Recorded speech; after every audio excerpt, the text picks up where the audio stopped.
हैं, संसर्गजा दोष हो जाते हैं। तो हमें इन सब चीज़ों का ध्यान रखना है कि हम किसी से स्पर्श भी ना करें, किसी से बहुत ज़्यादा हम वाणी के द्वारा भी कुछ ऐसे वो ना करें कि हमारे अणु परमाणु से या कुछ दूषित हो जाए। कोशिश हम करें कि सामने वाला भी सद्कर्म सद्भाव से युक्त रहे और हमारे भी सद्भाव बने रहे। और जब हमारे सद्भाव होंगे तो निश्चित जानिए आपसे बात करने वाले के भी भाव सद ही रहते हैं, वो भी वैसे ही बात करेगा। आप कृष्ण की बात करोगे तो कोई भूत प्रेत की कैसे बात करेगा? अब जैसे देखा है 2-4 लोग बात करते हैं क्रिकेट की, तो सब क्रिकेट की बात करने लगते हैं। कोई भजन कीर्तन की बात करता तो उसी से संबंधित कीर्तन याद आ जाते हैं।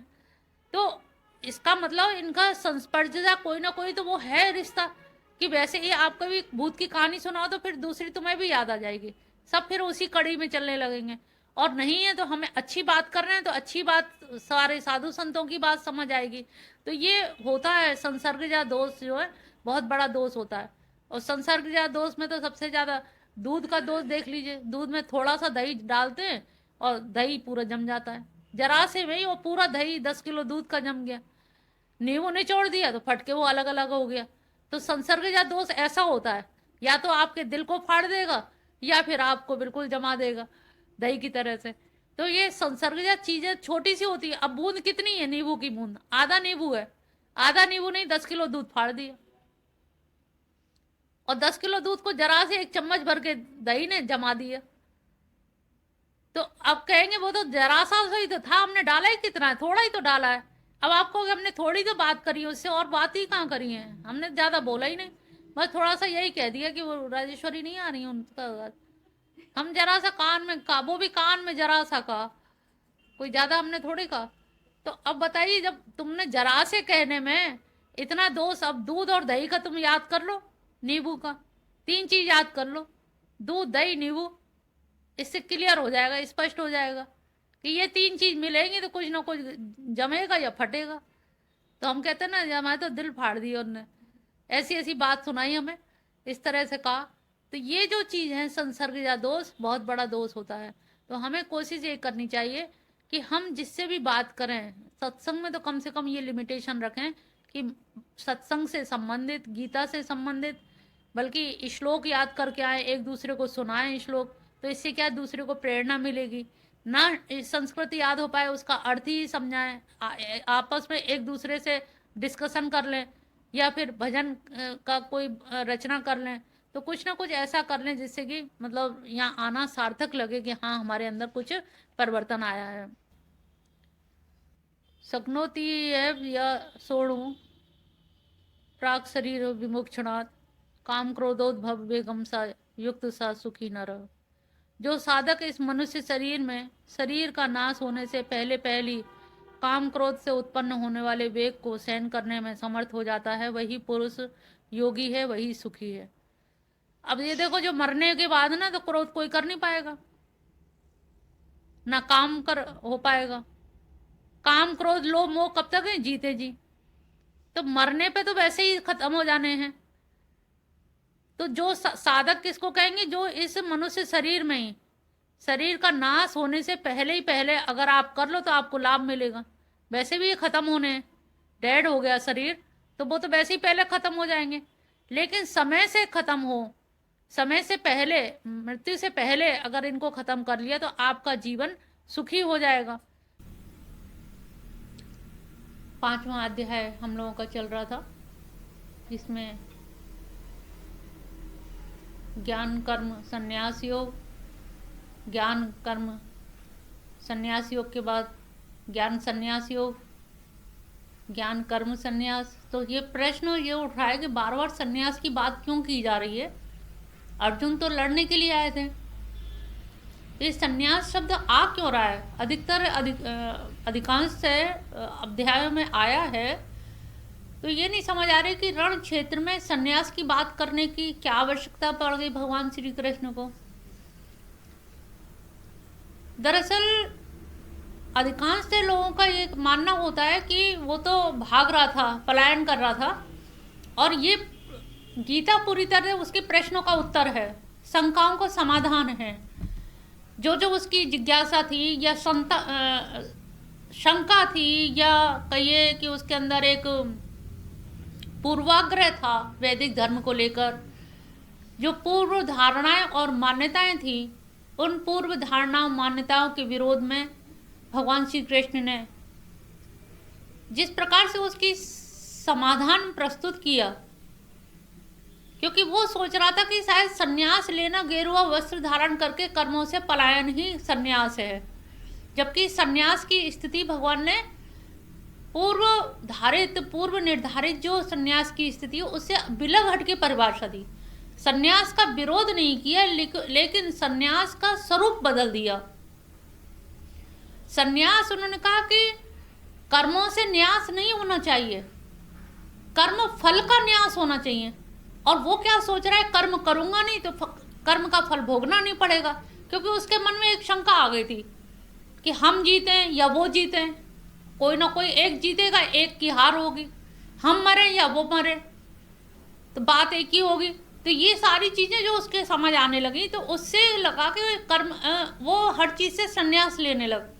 जब संन्यास के लिए बात करने लगा, उसने शंकाएं उठाई संन्यास की, इसीलिए भगवान को संन्यास अधिक तौर पर उसी पर जोर दिया गया। रण क्षेत्र में भी संन्यास की चर्चा केवल अर्जुन के कारण हुई।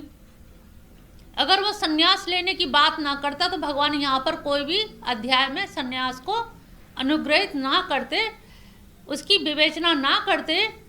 उनकी विवेचना करने का कारण यही है कि ये अपनी बाल बुद्धि से जो बाल हट कर रहा है, और बाल हट भी बाल समझ के तो किया जा सकता, छोड़ा जा सकता है, लेकिन वो बन रहा है प्रबुद्ध, अपने आप में विवेकी बन रहा है।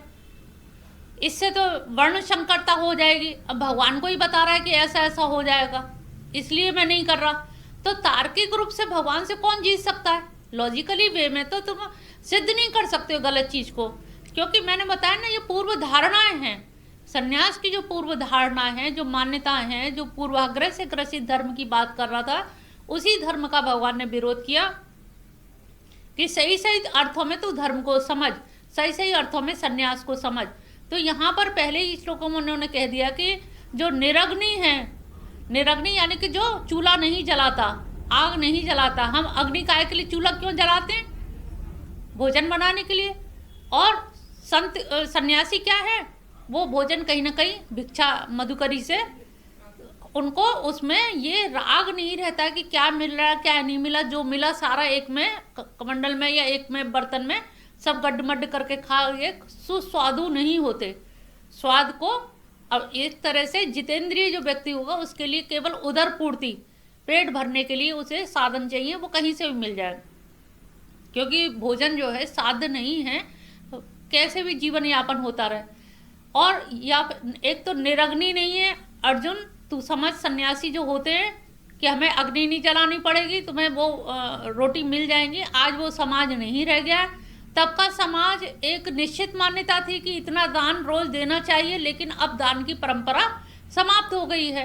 अब लोगों में वो दान करने की भी मतलब इच्छा भी होती, तो घर के लोग मना कर देते, अरे सब ऐसे ही हैं, सब भिखारी आ जाते हैं, कोई बात नहीं, जरूरी नहीं दान देने की। तो ये जो परंपरा, अब वो परिवार नहीं रह गए। पहले परिवारों में से उतना अन्न निकाला जाता था, कोई सन्यासी, कोई संत, कोई भिखारी आ जाए तो देने में एक स्वधन्यता का अनुभव करते थे, लेकिन अब बड़ी हेय दृष्टि से देखा जाता है सन्यासियों को। ऐसा लोगों की धारणा है आजकल के लोगों को कि वो कोई आडंबर कर रहा है, भले ही हो सकता है वो सही हो अपनी जगह, लेकिन लोगों की जो धारणा है, तो यहाँ पर गीता आज की डेट में इस समय हमारे सामने भी प्रासंगिक है। क्यों? क्योंकि उसमें जो चीजें, जो समाधान दिए द्वापर युग में, उनकी समीचीनता, रिलेवेंसी आज भी प्रूव हो रही है। और ये पूरी प्रूव होने के कारण ही वो आज इतना जन तक जो पहुंचाने का संकल्प हमारी सरकार भी ले रही है, विदेशों में भी इसको वो जो मान्यता मिली है, वो इसी वजह से कि आज की डेट में भी ये उतनी ही प्रासंगिक है, उतनी ही रिलेवेंट है। कि जो धारणाएं उस समय थी, थोड़ी थी, लेकिन आगे कलयुग में ऐसा ऐसा होगा, इसीलिए भगवान ने उसी तरह का आदेश निर्देश दिए। तो जो अक्रिय होगा, जैसे ये कहावत जो लोगों ने कहा, करे ना चाकरी पड़े ना चोट, सबसे भले भीख के रोट। कोई सन्यासी द्वार पे आया और आपने यही कहावत कह दी, कैसा लगेगा? कि हम कोई भीख की रोटी खा रहे हैं, कि हम तो साधना करते हैं, साधना के लिए और विघ्न अग्नि ना जलानी पड़े और हमें कोई विघ्न ना, समय इधर उधर के कामों में ना, झंझावातों में जाए, इसीलिए हम ये कर रहे हैं। लेकिन अगर कोई कह देता तो ये कहीं ना कहीं चोट तो लगेगी। हालांकि सन्यासी है तो उसका मन इतना परिपक्व हो जाना चाहिए कि चोट भी नहीं लगनी चाहिए। उसी बात के लिए उन्होंने आगे बताया कि सन्यास किससे करना है, क्रिया से नहीं करना है, अग्नि से सन्यास नहीं लेना है। तुझे काम क्रोध लोभ, तेरा कोई अपमान करे, अगर अपमानित कर दे तो उसमें भी स्वधन्यता का अनुभव करे। वृंदावन में अक्सर लोग कहते हैं कि प्रतिष्ठा सुकरी विष्ठा, प्रतिष्ठा को सुकरी विष्ठा कहा गया है। तो सुकर विष्ठा इसीलिए कहा गया क्योंकि कोई आपकी प्रशंसा करता है तो वो आपके पूर्ण क्षरण कर देता है, आपके पूर्ण चले जाते हैं। और कोई अगर आपकी बुराई करता है आपको तो बुरा लगता है। लेकिन ये नहीं समझ रहे धार्मिक तौर पे कि वो आपके पाप ले रहा है, आपके पाप वो ले रहा है। आपको तो अहोभाग्य समझना चाहिए जो हमारी बुराई कर रहा है। हमने एक सूत्र रट लिया, निंदक नियरे राखिए, ये पर्याप्त नहीं है। ये समझिए कि कोई बुराई कर रहा है तो वो आपके पापों को क्षरण कर रहा है, और प्रशंसा कर रहा है तो पुण्य का क्षरण कर रहा है। तो आप बताइए, पुण्य घटवाओगे कि पाप घटवाओगे? पाप घटवाना है तो फिर कोई बुराई करता है तो बुरा क्यों लगता है? बुरा नहीं लगना चाहिए ना। फिर तो एक खुश होना चाहिए कि अरे तुम कितने महान हो, हमारे पापों को ऐसे ही धोए डाल रहे हो, हमें व्रत उपवास भी नहीं करना, हमारे पाप धुले जा रहे हैं। लेकिन आप लोग एकदम लड़ने को तैयार हो जाओगे, अरे मैंने ऐसा कैसे, मैं कैसे, हमने ऐसा नहीं। इतना मैं करके हम जो द्वंद्व खड़ा कर देते हैं, ये भगवान श्री कृष्ण उन्हीं द्वंद्वों से बचाने के लिए ये सारी जो गीता आगे सन्यासी के लिए जो बताई है कि अर्जुन सन्यासी वो नहीं होता कि प्रतिष्ठा और मान और सम्मान पाए और बड़े बड़े सोने के सिंहासन पे विराजमान हो, हाथी पे विराजमान हो। उनका कहना यही है कि जो तुम्हारे अगर मान और अपमान भी हो रहा है, और तो मान अपमान को भी तुम्हें पी जाना चाहिए, क्योंकि मान तुम्हारे लिए हितकर नहीं है। स्वीकरी विष्ठा समझते हो? और इतनी गई गुजरी चीज़ें और फिर भी हमको मान जो है, सम्मान जो है, जो व्यक्ति करता है उससे हमें बड़ा आत्मीयता लगती है और उससे हम पुनः पुनः मिलने जाते हैं और लगता है कि हमारे बड़े अनुकूल हैं। और जाने आने में कहीं में भी हमें वो लग जाता है जो व्यक्ति हमारा प्रशंसक है वो आएगा तो जरूर जाएंगे। तो ये इन चीज़ों का ही भगवान ने मनोवैज्ञानिक पक्षों पर जोर दिया कि सन्यास का सही सही अर्थ क्या है। ये पूर्वाग्रह से ग्रसित जो धारणा है उसको हमें त्यागना चाहिए और गीता के अकॉर्डिंग हमें सन्यास को समझना चाहिए। पिछली बार बताया कि जो शरीर के रहते हुए भी अगर हमने काम क्रोध लोभ इनको मार दिए तब तो सही है, जब शरीर नहीं रहेगा तो बीजे मार, ये तो अपने आप ही खत्म होने। लेकिन तब खत्म हुए तो कोई फायदा नहीं है। अगर उससे पहले कुछ कर लिया तो समझ लो तुम्हारा परम धाम की गति होगी। अच्छी गति कौन नहीं चाहता? यहाँ कोई ऐसा है जो चाहे कि नरक मिल जाए? हर व्यक्ति चाहता, भले ही हम पुण्य ना करें लेकिन चाहते हैं धाम अच्छा मिले, मुक्ति हमारी हो जाए। लेकिन कैसे होएगी? जब हमने काम नहीं किया, कोई कर्म ऐसा नहीं किया, कोई पुण्य नहीं किया तो कैसे होगे? तो उन्होंने कहा कुछ नहीं कर सकते हो तो देखो मरने के बाद काम क्रोध लोभ तुम्हारे साथ वो भी जलेंगे। इससे अच्छा है कि उनको पहले जला दो।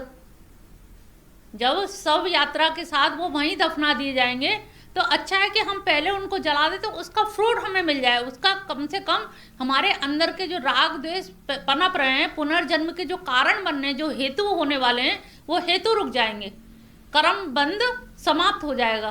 तो बंधन को समाप्त करने के लिए हमें राग द्वेष को समाप्त कर देना चाहिए। तो समाप्त करने से फायदा क्या होगा? तब उन्होंने 24वें श्लोक में कहा यो अंत सुखो अंतरात्म। तो जो व्यक्ति मन में ही अंदर सुख का अनुभव करता है, अपने आप में ही आश्रय या विश्राम लेता है, अपने ही अंदर ज्योति या प्रकाश का अनुभव करता है, सा योगी वह योगी है। कैसा योगी है? क्योंकि वह ब्रह्म निर्वाण को प्राप्त कर लेता है और ब्रह्म भूतो अधिगच्छति, सच्चिदानंद परमात्मा के साथ एक ही भाव को प्राप्त कर लेता है। और ब्रह्म को प्राप्त करके वो शांत ब्रह्म को प्राप्त कर लेता है। और शांत ब्रह्म को प्राप्त करने से क्या होता है कि उनके जो अंदर की जो उद्विग्नता है, जो अंदर की अशांतता है, वो अशांत भाव शांत हो जाता है। और जब अंदर से परम निर्वाण हमें मिल जाता है तो हमारी मन स्थिति शांत हो जाती है।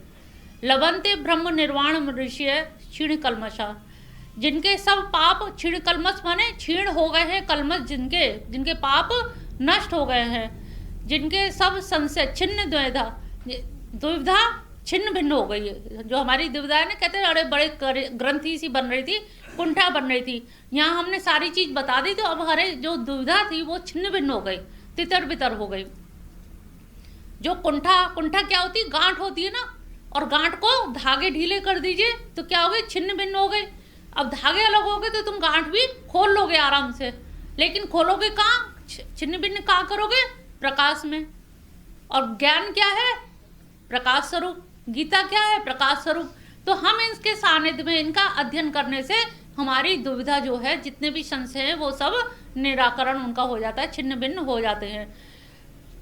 जिनका जीता हुआ मन और निश्चल भाव से परमात्मा में जो स्थित है, ऐसे ब्रह्मवेत्ता पुरुष शांत ब्रह्म को प्राप्त होते हैं। और सर्वभूत हिते रहता। सबसे बड़ी चीज क्या होती है?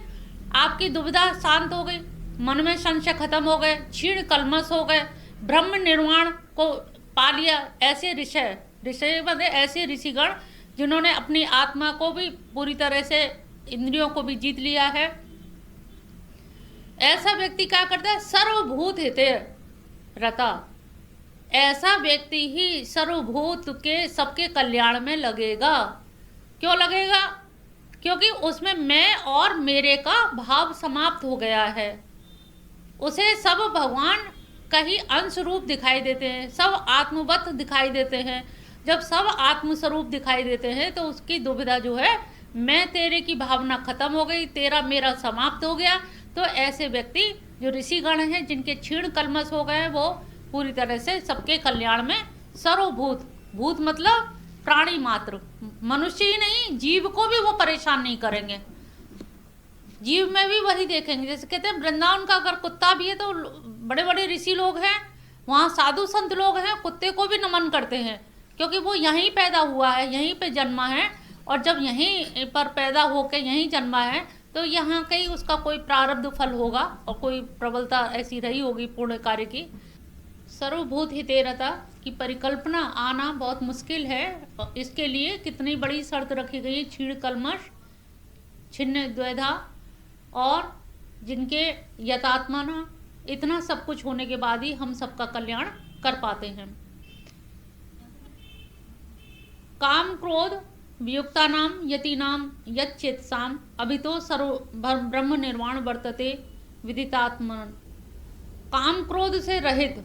अब ये बड़ी कठिन चीज़ है, कहने में बड़ा आसान लगती है काम क्रोध से रहित, लेकिन है बहुत कठिन चीज़। कितना भी होता है, तुम लोग भी जानते हो कि क्रोध नहीं आना चाहिए। एक शिष्य बोला अपने गुरु से कि मुझे गुस्सा बहुत आता है, बहुत क्रोध आता है, क्या करूं मैं क्रोध ना आए? तो उन्होंने कहा मैं एक दवाई लिख के दे रहा हूँ तो उससे क्रोध नहीं आएगा। एक पर्ची पे उन्होंने लिख कर दिया कि मुझे क्रोध नहीं करना है। उन्होंने कहा ये दवाई पुड़िया है, जब क्रोध आए तब इसे निकाल लेना, जब जब क्रोध आए तब तब निकाल लेना। अब एक दिन उसे बहुत गुस्सा आया तो मतलब पुड़िया निकाली, उसे याद था, और पुड़िया निकाली तो उतने बीच में उसका ध्यान बट गया।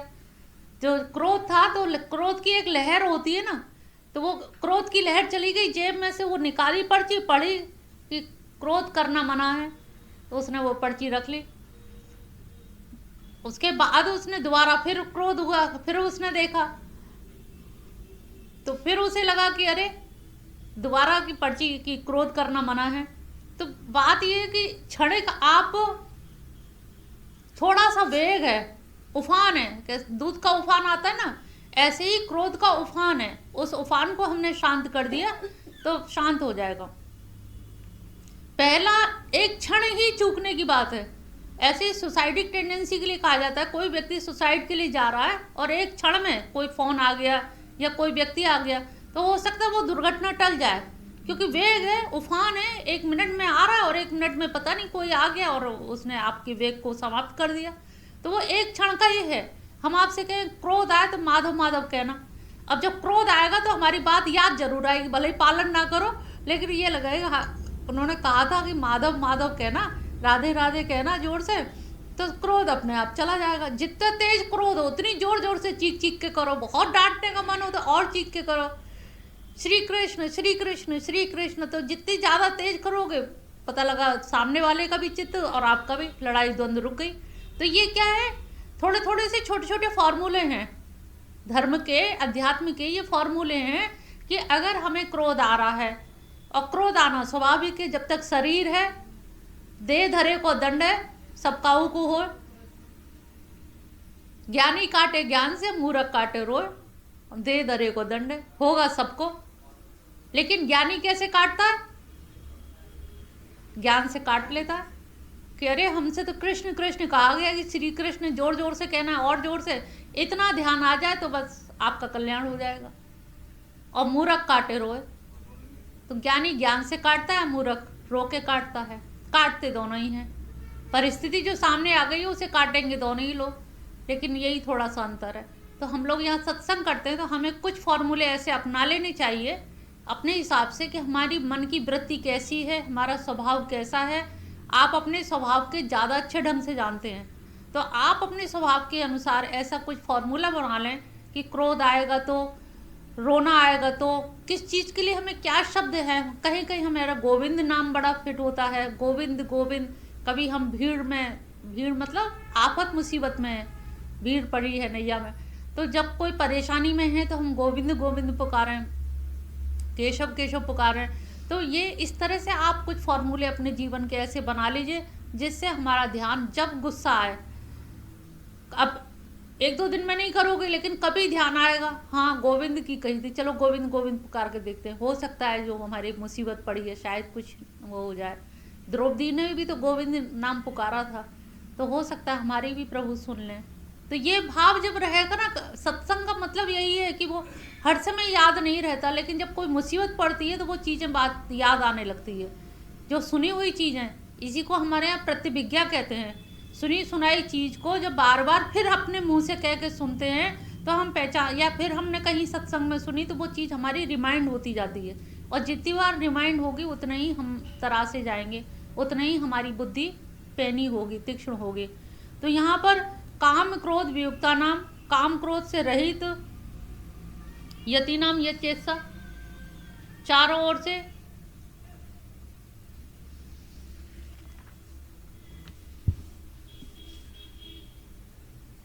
परमात्मा का साक्षात्कार किए हुए ज्ञानी पुरुषों के लिए सब ओर से परितः, परितः अभी तो मतलब चारों ओर से, सब ओर से शांत परब्रह्म परमात्मा ही परिपूर्ण है।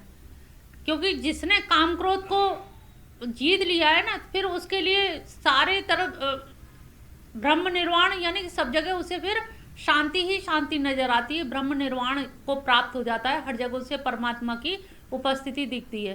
तो जब काम क्रोध को जीत लिया तो यही उसकी विधेय मुक्ति है। देह तो है, इसको हम जीवन मुक्त भी कह सकते हैं, जीवन है लेकिन फिर भी मुक्त है। तो जीवन होते हुए भी मुक्ति का एहसास है, क्योंकि काम क्रोध से ही दुविधा होती है, संशय होते हैं, झगड़े झंझट होते हैं। तो वो अगर उससे हम मुक्त हो गए हैं तो समझ लीजिए हमारे आधे जो हमारे कलेश थे, सारे जीवन के कलेश खत्म हो गए। तो फिर आपके पास समय किसका बचा, भगवान के सुमिरन का। क्रोध में आप बहुत सारी चीजें, यहाँ क्रोध आया, घर जाके विचार करेंगे, तो यहाँ के क्रोध को आप घर जाके विचार करेंगे तो उतनी देर फिर क्रोध आएगा। तो क्रोध का मतलब है कि हम पूरी तरह से उसको नष्ट कर दें, क्रोध को, कलमश खत्म हो जाए, और इतने खत्म हो जाए कि हमारे घर में भी वही शांति बनी रहे। जब जड़ से ये क्रोध काम खत्म हो जाते हैं तो ब्रह्म निर्वाण की, यानी कि परम शांति की प्राप्ति होती है। तो सोचो क्रोध और काम कितनी बड़ी चीज़ है, क्योंकि काम से ही संकल्प होते हैं, संकल्प से फिर आगे हमारे चीज़ें चलती हैं। तो किसी तरह से हम ये व्यवस्था अपनी विचार करें कि हमें ये किसी तरह से भी काम और क्रोध ना सहन करने पड़े, क्रोध से हम बचें, कामनाओं से बचें। स्पर्शान कृत्वा बहिर्बाहश्चक्षुर चैवान्तरे भ्रुवो प्राणपानौ समौ कृत्वा नासाभ्यन्तरचारणौ यतेन्द्रिय मनो बुद्धि मुनिर्निर्योगक्षेम परायण विगतेच्छ भय क्रोधो स यह सदा मुक्त स एव सः। अब यहाँ इतना बड़ा उन्होंने जो बताया है, स्पर्शान कृत्वा, स्पर्श करके, किसका स्पर्श करके? बाह्य जगत का जो है, बहुत सारी विषय वस्तु है, उद्वेग जो भी आते हैं बाहर से ही आते हैं। सब लगता है कि अंदर से आंसू आ रहा है, लेकिन परिस्थिति तो बाहर होती है जो आपको एक्टिवेट करती है। तो बाहर के हमारे जितने भी विषय भोग हैं, विषय भोग को देख करके पाने की लालसा होती है, कामना होती है। तो चीज बाहर क्या है? उद्दीपन कहाँ पर है? बाहर रखा है। लोभ कहाँ रखा है? बाहर रखा है। वस्तु देखते हैं और अंदर से लोभ आने लगता है। तो आप कह रहे हैं आपका तो अंदर से आ रहा है। उन्होंने कहा आ तो अंदर से रहा है, लेकिन इसका उसको देख के हुआ ना। विषय वस्तु संसार तो बाहर है ना, मन में संसार नहीं है। बाहर से किसके माध्यम से ले जाते हैं अंदर? ज्ञानेंद्रियों के माध्यम से। और ज्ञानेंद्रिय किसका प्रयोग करती हैं? पंच तन्मात्राओं का। और पंच तन्मात्राओं से फिर अंतःकरण में बातें जाती हैं, और अंतःकरण की बात वो फिर हृदय में बस जाती है। फिर हम कहते हैं ना, ये बात मुझे चुभ गई, ये कील की तरह से मेरे ये बात चुभन महसूस कर रहे हैं या चुभन लग रही है। तो ये जो अंदर की चुभन है, ये आई कहाँ से? बाहर से, आंखों से, कान से। बुराई कहाँ से सुनी? आंख से तो नहीं, कान से सुनी। तो इसका मतलब आपके रूप, रस, गंध, शब्द, स्पर्श बाह्य संस्पर्श से होते हैं। संस्पर्श इसी का नहीं, आंख से ही हम छुएं यही स्पर्श नहीं है। स्पर्श यहाँ पर 5 तरह के माने गए हैं। आंख का भी स्पर्श हो रहा है वस्तु से, तभी वस्तु का आकार वहां तक आता है। ऐसी कान का शब्द से स्पर्श हो रहा है। तो ये सारी चीजें बाह्य जगत से आती हैं, और बाहर जगत की चीजें ही हमें अंदर तक उद्विग्न कर देती हैं। तो विषय भोगों को न चिंतन करते हो, बाहर ही से बाहर निकाल दो। सारा मामला क्या है? अंदर ले जाने का। बाहर है, लेकिन अब बाहर की वस्तु तुमने बाहर नहीं ले जाते, तुम यहाँ से भी ले जाके बहुत सारी बात घर ले जाओगे।